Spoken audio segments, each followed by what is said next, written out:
So now we look at the weighted average cost of capital.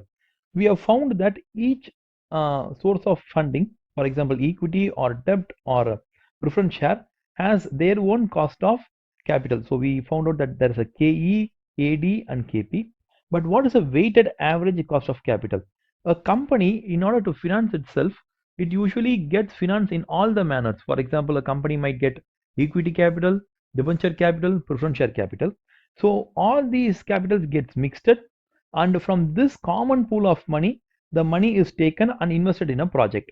So how will you discount? What kind of discount factor will you use for the investment in a project? Okay. So the question is, we can't find out a particular KE or KD or KP for a particular project. Better we'll use a WACC. So WACC works like this: KD, KE, KP, all these things get mixed, okay, and they become a pool of funds.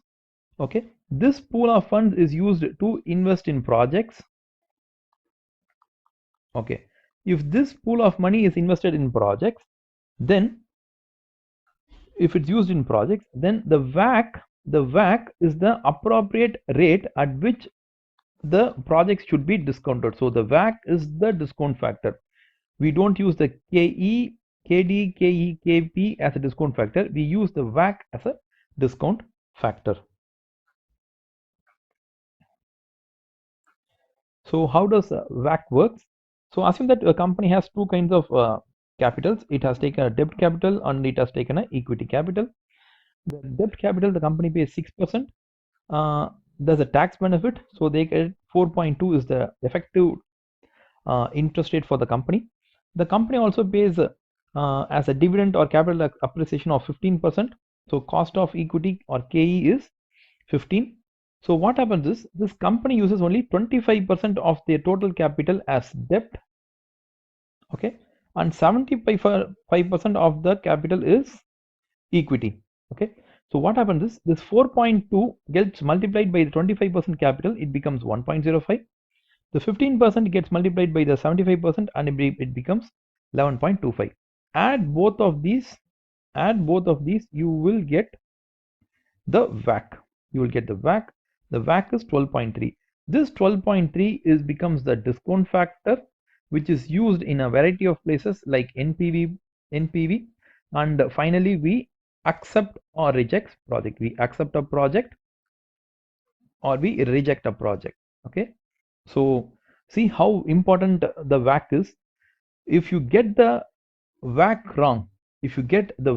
wrong, your discount factor is wrong, your NPV is wrong, you will reject acceptable projects, you will accept rejectable projects. Any kind of problems can occur.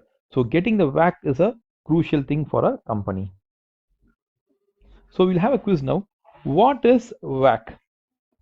Is it a rate of return on assets that covers the costs associated with the funds employed? I think this is the answer. The minimum rate a firm must earn on high risk projects? No, it's not about the high risk projects. This is wrong.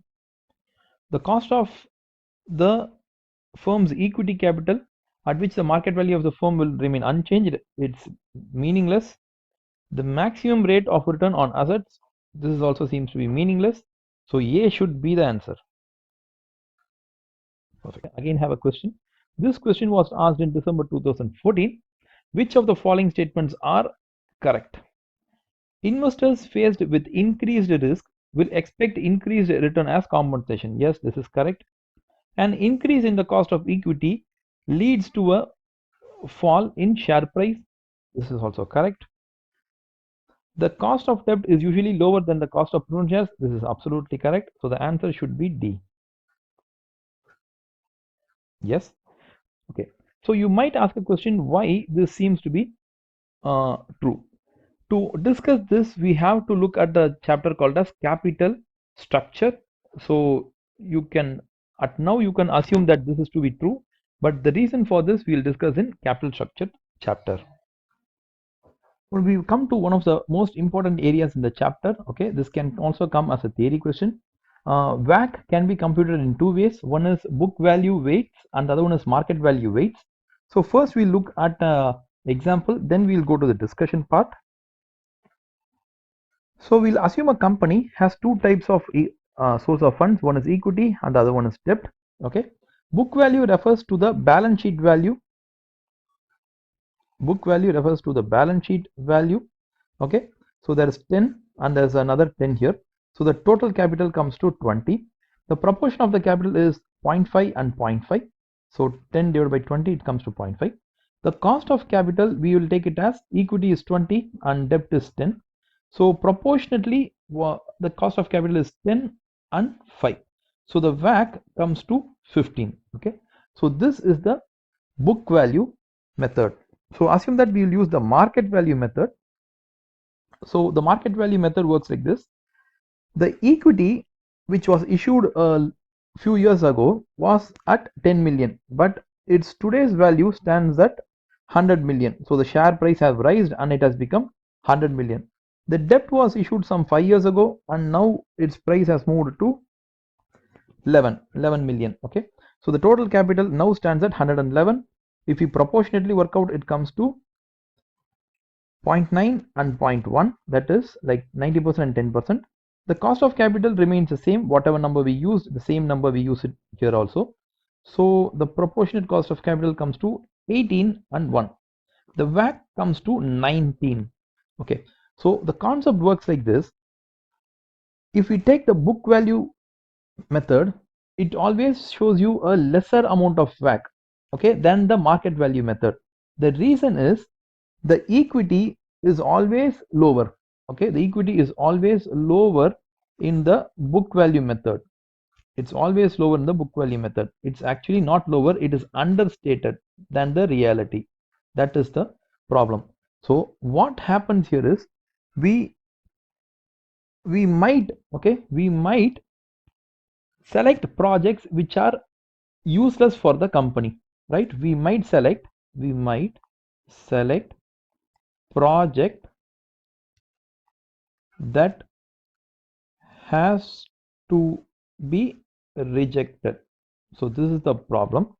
Okay, so at 19% we would have definitely rejected a project, but if you use a wrong number such as 15% as a discount factor, we might select that project. So we'll move on to the next slide. So here we'll discuss certain things. Market values of financial securities reflect correct market conditions and current required rate of return. So the market values are always perfect. The market values therefore always should be used in calculating the WACC. The market value of equity is usually greater than the book value. So using the book value weight for weights would seriously underestimate the relative importance of the cost of equity in WACC. Okay, so you should always use market value weights as far as possible.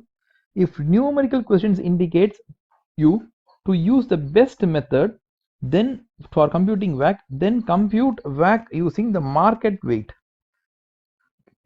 If the numerical question does not indicate which method to use for WACC, then check question information to calculate the appropriate one. Okay, so if the question is like open-ended and says compute the best method, compute the market value weight. If the question does not state which method to compute, then try to compute market value weight. But if the data is not available, then you have to compute the book value weight. Okay, so the question is, that's how they are designing it. If book value are used as weights, the WACC will be lower due to the understatement of the contribution of cost of equity, which is higher than the cost of capital of other sources of fund. KE will be shown as a lower amount. If book value WACC were used as the discount factor, the investment appraisal, investment projects would be accepted that should have been rejected if market value weight were used. This is a very important point from exam perspective, so ensure that you understand this. Using book value WACC as the discount factor will therefore lead to suboptimal results and investment decisions. When WACC can be used as a discount factor? So can you use WACC as a discount factor in all circumstances? The answer is no. Again, this is another theory question that is like repeatedly being asked, and it's very important. The WACC reflects the current risk of company's business operations, okay, and the way in which the company currently is financed. Okay, so WACC reflects your current business and your current financing structure. So that is what WACC is all about. So if you want to use WACC as a discount factor in investment appraisal, then these three things should have been achieved. Number one, the project for which you are using WACC as a discount factor should be a small project related to the company. If it's too big, you should not use WACC. The existing capital structure will be maintained. So your debit equity structure is not going to be changed. Only then you can use WACC. The project has the same business risk as compared to the company. If the company is already into supermarket business, then the project is also into supermarket, means then you can use the WACC. If the company is into supermarket and it wants to enter into construction, in that case you cannot use WACC. Okay, so these three things should be ensured, then only we can use WACC. So what are the arguments against WACC? So again, the same arguments are here. WACC can be used only when the business risk is same and when the financial risk is the same. So the company should be in the supermarket business and the project should also be in supermarket business. The company should be having the same debit equity structure and the same capital should be used for the project. Okay, the debit equity structure should not change. Okay, so that's about the arguments against WACC. So we'll look at this part of the question. Again, this is a very important part from an exam perspective. When WACC cannot be used as a discount factor. So these are the situations. WACC can be used as a discount factor when business risk is same as existing, finance risk is same as existing. That is, we are going to use the same debit equity ratio. Okay, so in business risk, the same supermarket to supermarket. Okay, in marginal cost of capital, the business risk is same. The same supermarket is entering into supermarket business, but the debit equity structure is going to be different. In that case, you have to use marginal cost of capital. There's something called as a gearing and re-gearing. Okay, gearing and re-gearing is used when the supermarket business is trying to enter into a construction business. Then you can use rearing and gearing, but the debit equity ratio of the company is going to remain the same. Okay, so we have different types of models. In each model, you should be like very careful which is like has to be used. Okay, in ACCA exam, you have theory and the problem for this, and it's very important. Marginal cost of capital is only theory. Regearing and regearing is both theory and problem, and it's also like very important. Okay, so that's about this slide. You can reach me at my website wowacademics.com, or you can also see my Quora answers. I am active in LinkedIn and in Facebook page, so you can visit at these places. If you just type Shyam Prasad and Wow Academics, you will get all these links in Google search itself. And if you like this video, give a like, share to your friends, and if you feel that any points we have missed in this video, you can post it. We will try to give an answer to you in the comment section itself, or we'll also create another video for you. So thank you for watching our video.